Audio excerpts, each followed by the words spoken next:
Hello student, आज आपको हम चैप्टर 14 टेग्नोमेट्री हाइट एंड डिस्टेंसेस में सीबीएसई आर.एस. अग्रवाल में क्लास 10 का एक्सरसाइज 14 में क्वेश्चन नंबर 38 बता रहे हैं। If at some time of the day the ratio of the height of vertically standing pole to the length of its shadow on the ground is square root 3 ratio 1 the find the angle of elevation of the sun of that time. Right, एक pole है जो vertically standing है, ठीक है ना। एक pole है जो वर्टिकली स्टैंडिंग है, खड़ा हुआ है, और ये इसका शैडो ग्राउंड के ऊपर बन रहा है। राइट, फिर इसके बाद क्या कह रहा है, the length of its shadow on the ground is square root 3 ratio 1, ठीक है ना। शैडो जो है ये स्क्वायर रूट 3। अब इसको आप ऐसे समझ लो, vertically standing pole, vertically standing pole upon length of the shadow equal to क्या हो जाता है, स्क्वायर रूट 3 अपॉन 1। यानी वर्टिकली स्टैंडिंग पोल क्या हो गया, square root 3। Length of the shadow ये क्या बन जाएगा, 1। ये शैडो बन रहा है लेंथ इसके ऊपर, ग्राउंड के ऊपर, ठीक है ना। तो क्या कह रहा है, find the angle of elevation, यानी यहाँ से एंगल ऑफ एलिवेशन आपको बनाना है, ठीक है ना। Some time the ratio of the height of vertically standing pole the length of the height of the ground is square root 3 the find of the elevation of the sun at the sine. मान लीजिए कि ये है सन, ठीक है ना, ये सन है। तो एलिवेशन ऑफ द, यानी यहाँ से यहाँ तक का सन की तरफ, वो क्या हो रहा है कि एंगल आपको शो करना है। मान लिया हमने एंगल हो जाता है थीटा। राइट, अब इसको हम एक नेम दे देते हैं, ए बी एंड सी, इसको हम नेम दे देते हैं। अब ये तो आपका हो जाता है स्क्वायर रूट 3 और ये हो जाता है 1। तो हम क्या ले लेते हैं, let the angle of elevation from ground be theta. Angle हमने थीटा ले लिया। अब क्या हो जाता है, लाइट ऑफ द पोल आपका क्या दिया गया है, स्क्वायर रूट 3, और ग्राउंड आपका यानी लेंथ ऑफ शैडो क्या दिया गया है, 1। तो आपका क्या बन जाता है, tan theta equal to perpendicular upon base. तो परपेंडिकुलर आपका क्या है, बी सी है, बेस आपका क्या है, ए बी है। तो थीटा आपको निकालना है, तो क्या बन जाता है, tan theta equal to B C upon A B. तो tan theta equal to B C क्या दिया गया है, square root 3 upon A B क्या है, 1।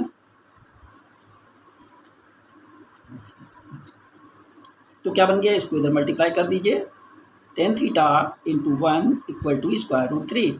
तो टेन थीटा बन गया, tan theta equal to square root 3। अब स्क्वायर रूट 3 की वैल्यू कैसे होती है, इसको आप देख लीजिए। टेन थीटा इक्वल टू, इसमें देख लीजिए, टेन थीटा होता है स्क्वायर रूट 3, किसकी वैल्यू होती है, tan theta equal to square root 3 किसकी वैल्यू हो जाती है, 60 डिग्री की वैल्यू हो जाती है स्क्वायर रूट 3, ठीक है ना। 60 डिग्री की वैल्यू क्या होती है, स्क्वायर रूट 3। राइट, तो आपका क्या बन जाता है, टेन थीटा इक्वल टू, ये हो जाता है 60 डिग्री, ये 60 डिग्री हो गया। तो थीटा क्या बन जाता है, 60 डिग्री। ये आपका क्या हो जाता है, angle of elevation is 60 degree. ये आपका आंसर शो हो जाता है। क्वेश्चन नंबर 39 है, a man is a boat rowing away from a lighthouse से 100 metre high takes 2 minutes to change the angle of elevation. अब देखिए, एक बोट है, कहाँ से, लाइट हाउस से। मान लिया कि ये लाइट हाउस है, ठीक है ना। ये लाइट हाउस हो गई 100 मीटर हाइट हो गई इसकी, ठीक है ना। इसकी कितनी मीटर हाइट हो गई, 100 मीटर हाइट हो गई। अब कह रहा है takes 2 minute change the angle of elevation of the top of the lighthouse. Lighthouse से ये बोट दूर जा रही है, देखिए, ठीक है ना। और कितना होता है इसका elevation, lighthouse from 60 degree to 30 degree, यानी यहाँ से ये 30 डिग्री है, एंगल ऑफ एलिवेशन 30 डिग्री हो गया। और उसके बाद कह रहा है 2 मिनट, यानी आप क्या देखते हो इसमें, यानी 2 मिनट्स, फिर इसका एंगल चेंज होता है। देखिए ये क्या हो जाता है, एंगल ऑफ एलिवेशन 60 डिग्री, यानी ये तो 30 डिग्री का एंगल ऑफ एलिवेशन हो गया, फिर 60 डिग्री का एंगल ऑफ एलिवेशन हो गया, ये 60 डिग्री का एंगल ऑफ एलिवेशन, ठीक है ना, 60 डिग्री का एंगल ऑफ एलिवेशन, फिर 30 डिग्री का एंगल ऑफ एलिवेशन हो जाता है, ठीक है ना। अब इसको हम एक नेम दे देते हैं A B C and D, right. अब इसको हम ले लेते हैं, मान लीजिए लेट सी डी जो है, ये तो आपका लाइट हाउस की वो दी गई है, हाइट 100 मीटर है, और ए बी को हम मान लेते हैं एक्स और बी सी को मान लेते हैं वाई। तो let A B x and B C be y, इसको हम मान लेते हैं एक्स, इसको हम मान लेते हैं वाई, राइट। अब आप देख लीजिए इसमें क्या कह रहा है, बताना है आपको speed of the boat metres per minute में, यानी इस बोट की स्पीड मीटर पर मिनट में बतानी है। आप पहले क्या ले लेते हो, in triangle C B D में ले लीजिए, in triangle C B D.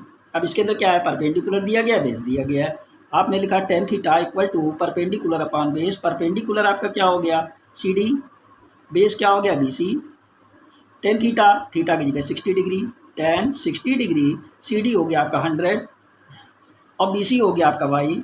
Ten 60 की वैल्यू क्या हो गई, √3 इक्वल टू 100 अपॉन वाई, इसका मल्टीप्लाई कर दिया इधर, वाई √3 इक्वल टू 100, तो वाई इक्वल टू 100 √3, रेशलाइज कर दिया इसको हमने, तो वाई इक्वल टू 100 √3 अपॉन √3 का मल्टीप्लाई 3, √3 का वैल्यू क्या दी गई 1.732, यहाँ पर हम 1.732 लग देते हैं, तो y equal to 100 into 1.732 upon 3, तो y इक्वल टू, इससे इसको मल्टीप्लाई कर दिया 173.2 अपॉन 3 मीटर, इससे आप इसको डिवाइड कर दीजिए तो कितना आ जाता है, y इक्वल टू 3 5 या 15, 2 3 3 7 या 21, 2 2 2 7 या 3 7 या 21 मीटर, ये आपका y की वैल्यू आ जाती है। अब आप x की वैल्यू आपको निकालनी है, तो कैसे निकालेंगे, तो आप इसमें ले लीजिए in triangle C A D में, इन ट्राइंगल सी ए डी, अब सी ए डी में ले लेते हैं, ये भी हो जाता है आपका tan theta equal to perpendicular upon base, perpendicular क्या हो जाता है सी डी और बेस क्या हो जाता है ए सी, सी डी अपॉन ए सी, तो टेन थीटा की वैल्यू 30 डिग्री और सी डी हो गया 100, ए सी के अंदर क्या आ जाता है देख लीजिए, A C equal to A B plus B C, A B आपका क्या हो जाता है एक्स, बी सी हो जाता है वाई, एक्स प्लस वाई, ठीक है ना। टेन 30 डिग्री की value 1 upon √3 equal to 100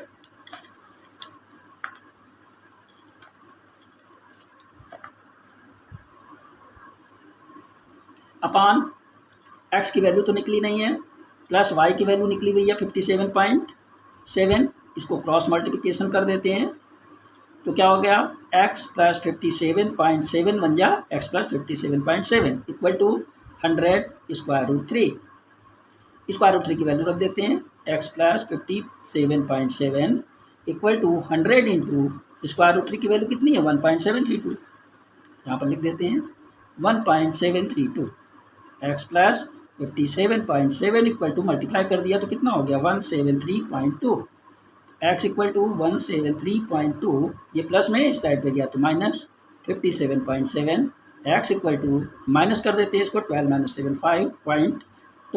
75 6 minus 5 1, कितना हो गया 12 माइनस 7 5 हो गया, 12 माइनस 7 5, यहाँ बचा 6 माइनस 5 1 और 1 मीटर, ये x की वैल्यू आ गई, ठीक है ना। अब डिस्टेंस आप ले लीजिए, यहाँ पर लिख लेते हैं डिस्टेंस कवर्ड इन 2 मिनट्स।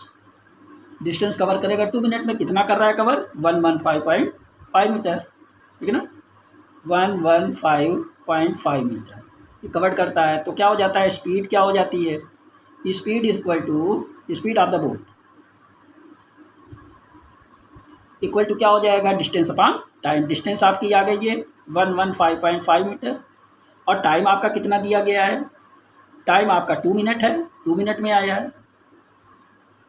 इससे आप इसको डिवाइड कर दीजिए तो कितना हो जाता है, 2 5 जा 15 और 2 7 जा 14.15, 2 7 जा 14 मीटर पर मिनट, ठीक है ना, 57.7 मीटर पर मिनट। ये हो जाती है आपकी speed of the boat. Okay, ठीक है। क्वेश्चन नंबर 40 है द एंगल ऑफ डिप्रेशन, ये the angle of depression of the top and bottom of 8 metre tall building from the top of tower of 30 degree and 45 degree. यानी क्या है, 8 metre toll एक building है और एक tower है। ये हो गई हमारी बिल्डिंग और ये हो गया हमारा टावर, ठीक है। ग्राउंड फ्लोर के ऊपर ये दोनों के बीच की डिस्टेंस है, ठीक है ना। इसके अंदर आप क्या लेते हो, ये तो हमारी बिल्डिंग हो जाती है, यानी इसको हम ले लेते हैं, मान लीजिए A B C and D. A B को हम ले लेते हैं बिल्डिंग, तो क्या हो जाएगा, let A B be tower and C D be, A B be building, A B be building and C D be tower, ठीक है ना। ये दोनों चीज हो गई, ए बी और सी डी, ये आपकी क्या हो गई, building and tower, building and tower. अब इसके अंदर क्या कह रहा है, ये तो आपकी क्या दी गई है, 8 मीटर टॉल बिल्डिंग है, यानी बिल्डिंग की जो लेंथ है वो कितनी है, 8 मीटर ऊंची है, बिल्डिंग 8 मीटर ऊंची है, ठीक है ना। और सी डी, अब सी डी के लिए आप क्या लेते हो, अब इसमें क्या कह रहा है, डिप्रेशन ऑफ द एंगल, यानी यहाँ से डिप्रेशन ऑफ द एंगल ये कितना होता है, देखिए एक एंगल ये कितने डिग्री का बनाता है, 30 डिग्री का, ठीक है ना। तो ये 30 डिग्री का एंगल बन जाता है। इसके बाद कह रहा है depression of the angle 45 degree, top से ही डिप्रेशन है, यानी यहाँ से ये 45 डिग्री का एंगल होता है, ये 45 डिग्री का एंगल हो गया। अब आप क्या देखते हो, ये लाइन है तो ये लाइन दोनों पैरेलल लाइन हो गई, ठीक है ना। इसको मान लेते हैं ई। अब ये लाइन और ये लाइन दोनों पैरेलल हैं तो 30 डिग्री और ये 30 डिग्री, ये आपका अल्टरनेट एंगल हो गया। अब देखिए ये लाइन और ये लाइन पैरेलल लाइन है तो 45 डिग्री यहाँ पर क्या बन जाएगा, ये भी आपका अल्टरनेट एंगल हो गया, ठीक है ना। अब बी सी, बी सी आपकी क्या होती है, डिस्टेंस है किसके बीच की, टावर और बिल्डिंग के बीच की ये डिस्टेंस है, ठीक है ना। तो टावर और बिल्डिंग की डिस्टेंस आपकी कितनी हो गई, बी सी। और टावर और height of the tower, tower की हाइट कितनी है, सी डी है, ठीक है ना। अब आपको इसके अकॉर्डिंग निकालना है। ट्राइंगल बी सी डी ले लेते हैं, in triangle B C D, इसमें हम ले लेते हैं, अच्छा इसको तो हमको मालूम नहीं है, डी, ठीक है ना। In triangle B C D, तो बी सी डी तो हमारा क्या बन जाता है, ये tan theta equal to perpendicular upon base, perpendicular upon base, तो tan थीटा आपका कितना है, 45 डिग्री। परपेंडिकुलर आपका क्या है, इसमें है ना, परपेंडिकुलर हो गया आपका सी डी, अपॉन बेस क्या हो गया, बी सी, ठीक है ना। तो आप इसमें क्या लेते हो, tan 45 degree equal to C D में क्या हो जाएगा, C E plus E D, C E plus E D, ये मिलकर के क्या हो जाता है, सी डी, ठीक है ना, अपॉन बी सी, ये बी सी हो जाता है। तो बी सी को आप क्या लेते हो, अब देखिए 8 मीटर ए बी है तो 8 मीटर सी ई भी हो जाएगी, ठीक है ना। तो tan 45 डिग्री की वैल्यू 1 हो गई और सी ई तुम्हारा हो गया 8 metre plus E D upon B C, B C को आप बी सी लिख दीजिए। अभी यहाँ पर हम पहले लिख लेते हैं, let B C be x, इसको हम एक्स मान लेते हैं, ठीक है ना। तो हमारा क्या बन गया, बी सी को एक्स मान लेते हैं और ई डी को हम क्या मान लेते हैं, वाई। तो 1 equal to 8 plus E D हो गई हमारी वाई और बी सी हमारा क्या बन जाता है, एक्स। इसको इधर मल्टीप्लाई कर देते हैं, एक्स बन जाए x equal to 8 plus y, ठीक है ना। इसको हम इक्वेशन 1 मान लेते हैं, ठीक है ना। अब इन ट्राइंगल, ये तो हमारा हो गया था किसमें, BCD में हो गया था, BCD। अब हम ले लेते हैं AED में। इन ट्राइंगल AED, ठीक है ना, इसमें भी हमारा हो गया tan theta equal to perpendicular upon base. Perpendicular हमारा क्या हो गया, ED, बेस AE। परपेंडिकुलर हमारा क्या हो गया, ED, बेस हो गया AE, ठीक है ना। तो tan कितना हो जाएगा, 30 डिग्री। tan हमारा हो गया 30 degree, tan 30 degree equal to ED हमारा क्या था, y, और AE हमारा क्या है, ये AE BC के इक्वल है। BC को हमने क्या माना था, x, तो AE भी हमारा x हो गया, तो यहाँ पर लिख दिया x। tan 30 डिग्री की वैल्यू 1/√3 इक्वल टू y/x। इसका क्रॉस मल्टीप्लिकेशन कर दीजिए, तो क्या हो जाएगा आपका, x बन जाए x इक्वल टू y²√3, ये हो जाता है, ठीक है ना। तो x की वैल्यू हम इक्वेशन 1 में मान लीजिए रख देते हैं, ठीक है ना। x की वैल्यू इक्वेशन 1 में रखिए, नहीं तो इसमें रख दीजिए इक्वेशन 2 में, ठीक है ना। तो क्या लिखते हैं, putting the value of x in equation 2 from 1। Equation 1 से इक्वेशन 2 में हम वैल्यू रख देते हैं। तो इक्वेशन 2 क्या है, y/√3, तो x की वैल्यू कितनी, 8 + y इक्वल टू y²√3, ठीक है ना। y एक साइड ले लीजिए, 8 इक्वल टू y²√3, ये प्लस में इधर गया -y, 8 इक्वल टू क्या हो जाता है, y कॉमन हो गया ब्रैकेट में, √3 - 1, तो 8/√3 - 1 इक्वल टू y। अब इसको रेशनलाइज कर लीजिए, y इक्वल टू 8/√3 - 1 इंटू √3 + 1/√3 + 1, तो y इक्वल टू क्या हो जाता है, 8 इन द ब्रैकेट √3 + 1/√3 का होल स्क्वायर - 1 का होल स्क्वायर, तो y इक्वल टू क्या हो जाता है, 8 √3 + 1 अपान √3 का मल्टीप्लाई 3 प्लस वो -1 बन जाए 1, तो कितना हो गया, y इक्वल टू 8 √3 + 1 अपान, इसमें से ये माइनस हो गया तो क्या बचा 2, इसको काट दीजिए, 2 4 जा 8, तो कितना हो गया, y इक्वल टू 4 √3 + 1, तो y इक्वल टू क्या हो गया, 4 से इसको मल्टीप्लाई कर दिया, या इसको लिख दीजिए 1.732, इसकी वैल्यू हो गई √3 की +1, तो y इक्वल टू क्या हो गया, 4 इंटू इसको ऐड कर दिया 2.732, तो y इक्वल टू क्या हो गया, 4 2 = 8, 4 3 = 12, 1 कैरी, 4 7 = 14, 1 15, 1 कैरी, 4 2 = 8 और 1 9.528 मीटर, ये वैल्यू आ जाती है आपकी y की वैल्यू। और y क्या है आपका, ED y है, यानी ये वैल्यू आपकी y हो गई, तो CD क्या हो जाती है, तो CD हो गई आपकी CE + ED, तो CD इक्वल टू CE कितनी थी 8 और ED कितनी हो गई, ये 9.528 मीटर, तो CD इक्वल टू कितना हो गया, इसको ऐड कर दीजिए, 8 2 5 9 8 17.5 मीटर। देखिए ये मल्टीप्लाई गलत हो गया, 4 2 = 8, 4 3 = 12, 1 कैरी, 4 7 = 28 और 1 29, 2 कैरी हो गया, 4 2 = 8 और 2 10, ये 10 हो गया, 10.928 मीटर। तो CD इक्वल टू क्या बन जाता है, देखिए CD इक्वल टू ये हो गया आपका CE की वैल्यू कितनी थी, CE थी आपकी 8 मीटर प्लस 10.928 मीटर, इसको ऐड कर दिया हमने तो कितना हो गया, ये हो गया 18.928 मीटर। ये तो हो गई आपकी क्या, टावर की हाइट